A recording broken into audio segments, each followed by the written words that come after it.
আমি মোহাম্মদ আব্দুর রাকিব, প্রভাষক, গংস্তাপুর সলোমন মিয়া কলেজ, গংস্তাপুর চাঁপাইনবাবগঞ্জ। তোমাদের প্রত্যেককে আজকের বাংলা ক্লাসে স্বাগত জানাচ্ছি। আমি গত পর্বে রামায়ণের পৌরাণিক কাহিনী সংক্ষেপে তোমাদের বোঝানোর চেষ্টা করেছি। প্রিয় শিক্ষার্থীবৃন্দ, এই বিভীষণের প্রতি মেঘনাদ এই কবিতাটি বাল্মীকির যে রামায়ণের কাহিনী অবলম্বনেই কিন্তু এই কবিতাটি রচনা করা হয়েছে এবং এই কবিতাটি মাঝখান থেকে নেওয়া হয়েছে। মাইকেল মধুসূদন দত্তের যে মেঘনাদবধ কাব্য রয়েছে 9 স্বর্গের, এই 9 স্বর্গের কাব্যের 6ষ্ঠ স্বর্গের কিছু অংশ এখানে বিভীষণের প্রতি মেঘনাদ নামক কবিতা নাম দিয়ে তুলে ধরা হয়েছে। তো তোমরা যদি রামায়ণের সেই কাহিনীটির পূর্বাপর যদি না জানো, না জানতে পারো, না বুঝতে পারো, তাহলে এই কবিতাটি বোঝা তোমাদের পক্ষে সম্ভব নয়। এই কারণে আমি গত ক্লাসে রামায়ণের এই পৌরাণিক কাহিনীটি সংক্ষেপে সহজভাবে তোমাদেরকে বোঝানোর চেষ্টা করেছি। কিন্তু দুঃখের বিষয়, শেষে 2 মিনিট তোমরা শুনতে পাওনি। যতটুকু মনে হয় টাইম লিমিট ক্রস করার ফলে শেষে 2 মিনিটের শব্দ তোমরা শুনতে পাওনি। তবে তোমরা যারা আগ্রহী আছো তারা আমার একটি চ্যানেল রয়েছে অর্ক বাংলা নামে, সেই চ্যানেলে গিয়ে সেই ভিডিওটি দেখে নিতে পারো, সেখানে কোনো শব্দ সমস্যা নেই। আবারও বলছি, তোমরা বাংলায় অর্ক বাংলা লিখে যদি সার্চ দাও তাহলে আমার সেই চ্যানেলটি পেয়ে যাবে। প্রিয় শিক্ষার্থীবৃন্দ, এবার আজকে আমাদের মূল আলোচনায় চলে আসি।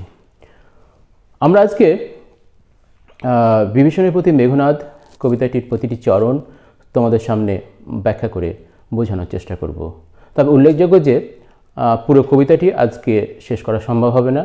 যতদূর সম্ভব কবিতাটির অর্ধেক তোমাদের সামনে ব্যাখ্যা করে আজকে বোঝাতে পারবো, আজকে ক্লাসে বোঝাতে পারবো।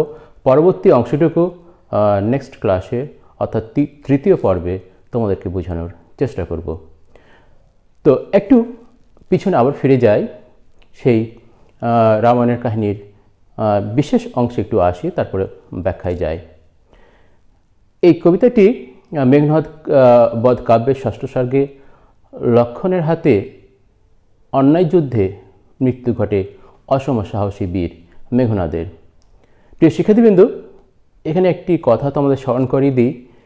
বাল্মীকির যে রামায়ণ রয়েছে, বাল্মীকির রামায়ণের কাহিনী অবলম্বনেই মেঘনাদ বধ কাব্য রচনা করা হয়েছে, এটা ঠিক।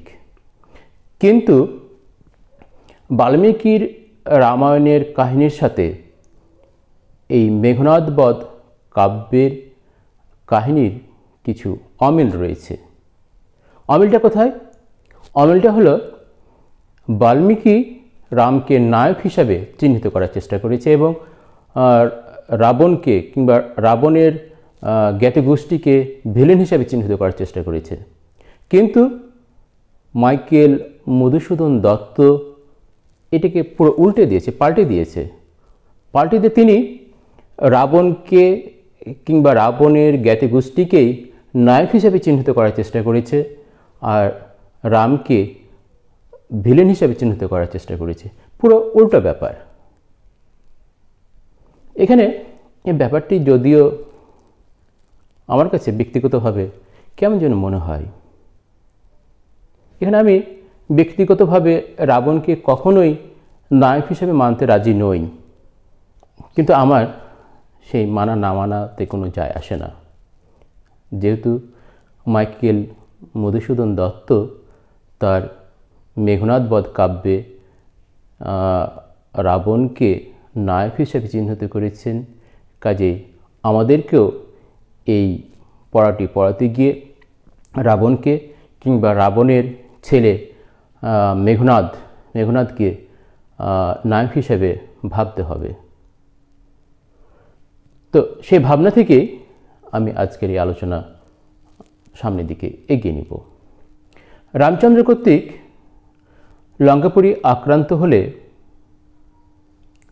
রাবণ সেটা প্রতিহত করার চেষ্টা করেন। নিজে প্রতিহত করতে সক্ষম না হলে তার ঘুমন্ত ভাই কুম্ভকর্ণকে অসময়ে জাগিয়ে যুদ্ধের ময়দানে পাঠান। কিন্তু দুঃখের বিষয়, কুম্ভকর্ণ সেই যুদ্ধ থেকে ফিরে আসতে পারেননি। এরপর রাবণ তার প্রাণপ্রিয় পুত্র বীরবাহুকে সম্মুখ যুদ্ধে পাঠান, কিন্তু বীরবাহু সেই যুদ্ধে মারা যান। আরেক ছেলে মেঘনাদ সে সময় নগরীতে ছিলেন না। যেহেতু সে সময় মেঘনাদ প্রমোদ উদ্যানে ছিলেন, এ কারণে রাবণ নিজেই যুদ্ধের ময়দানে যাবার মনস্থির করলেন। এ সংবাদ মেঘনাদের কানে পৌঁছল। মেঘনাদ তখন সেই প্রমোদ উদ্যান থেকে দ্রুত ছুটে আসেন নগরীতে। পিতার কাছে তিনি অনুরোধ করলেন যে আমি বেঁচে থাকতে আপনি যুদ্ধের ময়দানে যাবেন না। তখন রাবণ তাকে যুদ্ধের সেনাপতি হিসেবে নিয়োগ করলেন। মেঘনাদের একটি বৈশিষ্ট্য ছিল যে যুদ্ধে যাবার আগে তিনি ইষ্ট দেবতা অগ্নিদেবতার তিনি পূজা করতেন। তো সেই প্রেক্ষিতে নিকুম্ভিলা যজ্ঞাকারে তিনি পূজা করতে বসেছেন। ঠিক এমন সময় লক্ষ্মণ বিভীষণের সহায়তায়, দেবতাদের আশীর্বাদে কিংবা বলা যেতে পারে মায়াদেবীর আনুকূল্যে সেখানে গিয়ে উপস্থিত হলেন। এই বীরদের পদভারে নিকুম্ভিলা যজ্ঞাগার কেঁপে উঠল। মেঘনাদ দরজার দিকে তাকাতেই দেখলেন সেখানে লক্ষ্মণ দাঁড়িয়ে আছে।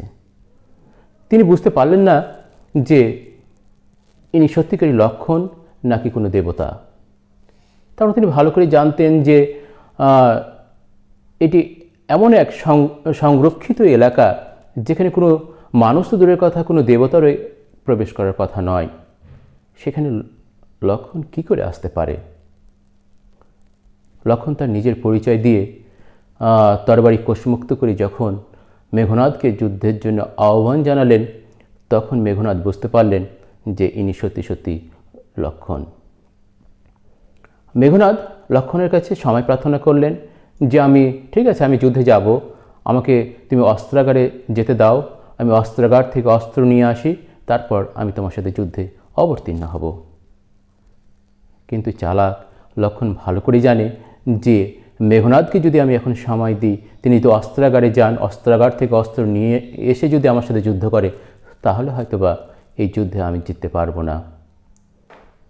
এই কারণে লক্ষ্মণ তাকে কোনো সুযোগ দিতে চাইলেন না, তিনি আক্রমণ করতে চাইলেন। তখন মেঘনাদ ক্ষিপ্ত হয়ে গেলেন। নিরস্ত্র ব্যক্তি কি করবেন তখন? আশেপাশে যা আছে তাই নিয়ে তিনি লক্ষ্মণকে প্রতিহত করার চেষ্টা করলেন। সেই প্রেক্ষিতে পুজোর যে কোষাকুষি বলতে এখানে বোঝা হচ্ছে তামার, পূজার জন্য ব্যবহৃত তামার বিশেষ পানি রাখা পাত্র, সেটাকে বলা হচ্ছে কোষ বা কোষাকুষি। এই কোষাকুষি দিয়ে লক্ষ্মণকে আক্রমণ করলেন। এই তামার এই পাত্রগুলির আঘাতে লক্ষ্মণ অজ্ঞান হয়ে মাটিতে পড়ে গেলেন। যখন লক্ষ্মণ মাটিতে পড়ে গেলেন, তখন মেঘনাদ দ্রুত তার কাছে গিয়ে তার দেবদত্ত সে অস্ত্রগুলো কেড়ে নিতে চাইলেন। কিন্তু মায়াদেবীর সেটা প্রতিহত করলেন। মায়াদেবীর বাধায় মেঘনাদ সে অস্ত্রগুলো কেড়ে নিতে পারলেন না। এই অস্ত্রগুলো কেড়ে নিতে গিয়েই মেঘনাদ একটি বিষয় আবিষ্কার করলেন। প্রিয় শিক্ষার্থীবৃন্দ, বলো তো মেঘনাদ কি আবিষ্কার করলেন? তিনি তখন দেখলেন যে দরজার কাছে একজন ব্যক্তি দাঁড়িয়ে আছে, যেটা সে কল্পনা করতে পারেনি যে এই ব্যক্তি এখানে দাঁড়িয়ে থাকবে। সেই ব্যক্তিটি হচ্ছে তার আপন চাচা বিভীষণ। এই যে বিভীষণকে দেখলেন, এরপর থেকেই বিভীষণের সাথে মেঘনাদের যে কথোপকথন, এই কথোপকথনেই হচ্ছে আমাদের আলোচ্য বিভীষণের প্রতি মেঘনাদ। মেঘনাদ বিভিন্ন রকম মোটিভেশনাল স্পিচ দিয়ে বিভীষণকে বোঝাতে চেয়েছিলেন যে আসলে তুমি কে, তুমি কোন বংশের, কেন তুমি এই নিচু বংশের, এই নিচু জাতের মানুষদের সাথে হাত মিলিয়েছ। অনেক কথা বলেছেন, কিন্তু কোনো কথাতেই বিভীষণের মন গলাতে পারেননি মেঘনাদ। শেষ পর্যন্ত লক্ষ্মণের হাতে জীবন দিতে হয়েছে মেঘনাদকে। এখানে মাইকেল মধুসূদন দত্ত মেঘনাদকে একজন দেশপ্রেমিক ব্যক্তি হিসাবে চিহ্নিত করতে চেয়েছেন। মাইকেল মধুসূদন দত্ত বোঝাতে চেয়েছেন যে মেঘনাদ দেশের জন্য, দেশের মানুষের জন্য, রাজ্যের জন্য তিনি প্রাণ ত্যাগ করেছেন এবং তার সাথে বিশ্বাসঘাতকতা করেছে তার আপন চাচা, যার নাম বিভীষণ। এখানে আমরা এই কবিতাটির মধ্য দিয়ে একজন দেশপ্রেমিক শাসক বা শাসনকর্তার যে চিত্র সেটি আমরা দেখতে পাব এবং প্রতিটি রাষ্ট্রে যে বিশ্বাসঘাতক থাকে, যাকে আমরা মির্জাফর বলি, সেই মির্জাফরের চরিত্রটি বিভীষণের মধ্য দিয়ে কবি এখানে বোঝাতে চেয়েছেন। আমরা ভালো করে জানি যে নবাব সিরাজদৌল্লা যে কাহিনী, সেই সিরাজদৌল্লার ইতিহাস আমরা ভালো করে জানি যে মীর জাফর আলী খান নবাব সিরাজের একজন নিকট আত্মীয় ছিলেন এবং তার প্রধান সেনাপতি ছিলেন, কিন্তু তার বিশ্বাসঘাতকতার কারণেই নবাব সিরাজের জীবনে পরাজয় নেমে এসেছে। এখানেও সে একই ঘটনা যে মেঘনাদের আপন চাচা তার সাথে যদি বিশ্বাসঘাতকতা না করতেন, তাহলে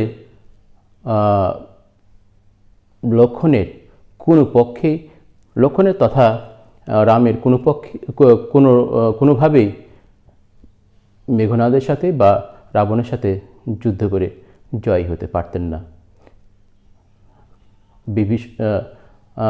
রাম বা লক্ষ্মণ এরা যে জয় হলেন, তার পিছনে অন্যতম কারণ হলো বিশ্বাসঘাতকতা। এই বিশ্বাসঘাতকতার ফলে শত্রু সুযোগ পেল এবং রাজ্য দখল করল। এই বিষয়টি এই কবিতার মূল উপজীব্য। তো প্রিয় শিক্ষার্থীবৃন্দ, এখন আমি প্রতিটি চরণ তোমাদেরকে ব্যাখ্যা করে বোঝানোর চেষ্টা করছি। তোমরা খাতা কলম নিয়ে বসে যাও। এখানে বেশ কিছু কঠিন কঠিন শব্দ রয়েছে, যে শব্দগুলো তোমরা লিখে নিতে পারো, তাহলে তোমাদের সেটা বুঝতে সুবিধা হবে। এবং আমি এই কবিতাটির সরল বঙ্গানুবাদও করে দিব, সেগুলো তোমরা নোট রাখতে পারো।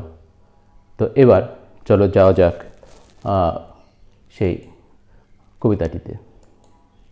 এতক্ষণে অরিন্দম কহিলা বিষাদে, জানুন কেমনে আশি লক্ষণ পশিল রক্ষপুরে। হাই তা তো উচিত কি তব এ কাজ। শিক্ষার্থীবৃন্দ, এতক্ষণে, প্রথমে আগে বলেছি যে প্রথমে মেঘনাদ বুঝতে পারছিলেন না যে কি করে লক্ষ্মণ এখানে এসে উপস্থিত হলো। আগে বলেছি তার বোধগম্য হচ্ছিল না যে লক্ষ্মণ কি করে এখানে আসতে পারে, কিন্তু সেই সন্দেহ এতক্ষণ এবার সে বুঝতে পারলো যে কি করে লক্ষ্মণ এখানে আসতে পেরেছে।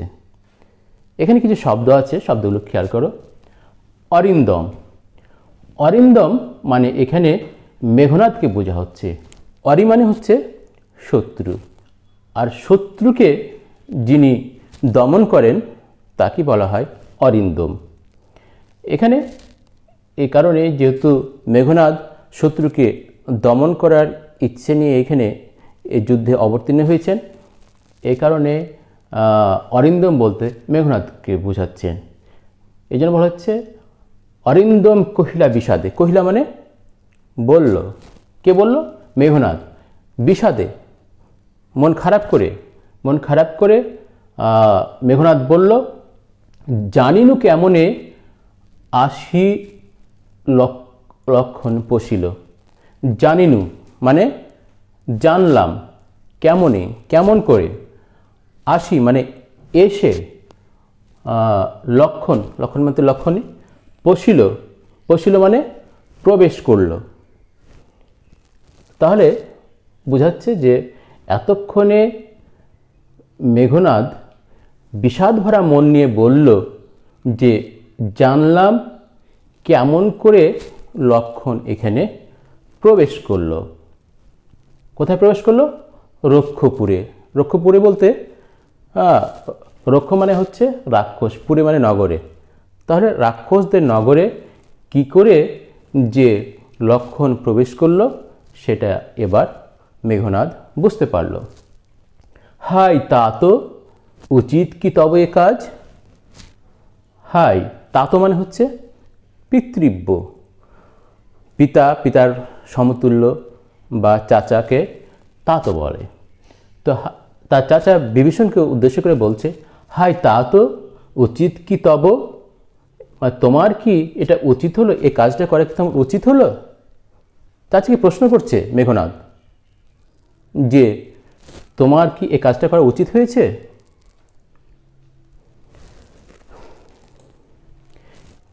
এরপরে বলছে নিকষা সতী তোমার জননী। নিকষা এই নামটি আমি আগে বলেছিলাম রাবণের বংশ পরিচয় দেওয়ার সময়। রাবণের বা বিভীষণের বা কুম্ভকর্ণের মায়ের নাম হচ্ছে নিকষা। নিকষা সতী তোমার জননী। নিকষা একজন সতীসাধ্বী নারী ছিলেন, সে কথা বলছে যে তোমার মা একজন সতীসাধ্বী নারী ছিলেন, নিকষা তোমার মা, নিকষা তোমরা সন্তান। সহোদর রক্ষ শ্রেষ্ঠ। সহোদর মানে যে ভাই, আপন ভাই। আপন ভাই কি? রক্ষ শ্রেষ্ঠ। রক্ষ শ্রেষ্ঠ বলতে রাক্ষস কুলের শ্রেষ্ঠ। রাক্ষস কুলের শ্রেষ্ঠ কে? রাক্ষস কুলের শ্রেষ্ঠ হচ্ছে রাবণ। এখানে রাবণকে বোঝানো হচ্ছে। সহোদর রক্ষ শ্রেষ্ঠ শুলি শম্ভু নিভ। শুলি শম্ভু নিভ। এখানে শুলি বলতে ত্রিশূলকে বোঝানো হচ্ছে। তোমরা দেখেছো অনেক সময় যে ঋষির হাতে যে ত্রিশূল থাকে সে ত্রিশূলকে বলা হচ্ছে শুলি। আর শম্ভু, এই ত্রিশূল কার হাতে থাকে? শিবের হাতে দেখা যায়। শিবের হাতে দেখা যায় যে শিব ত্রিশূল হাতে করে থাকে। তো শুলি মানে হচ্ছে ত্রিশূল, শম্ভু মানে হচ্ছে শিব, নিভ মানে হচ্ছে মত। তাহলে শুলি শম্ভু নিভ, তার মানে হাতে ত্রিশূল সমেত যে শিব, সে শিবের মতো কে? শুলি হাতে শিবের মতো কে? কুম্ভকর্ণ।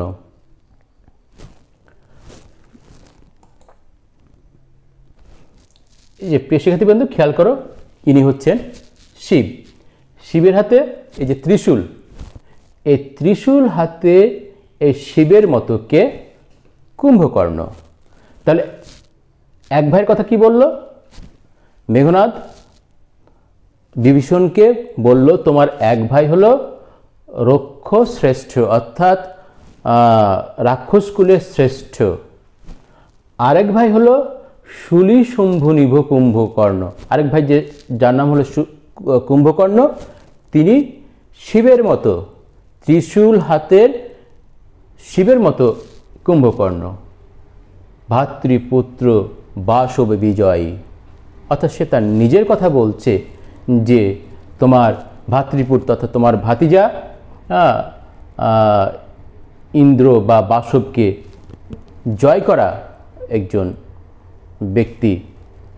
এখানে সে তার নিজের কথা বলছে। বাসব বিজয় হচ্ছেন মেঘনাদ নিজে। তাহলে আবার বলছি, বিষয়টা খেয়াল করে দেখো। মেঘনাদ তার চাচাকে বিভীষণকে বলছে, বিভীষণ উদ্দেশ্যে বলছে, তোমার মা একজন সতীসাধ্বী নারী যার নাম হলো নিকষা, তার তুমি সন্তান।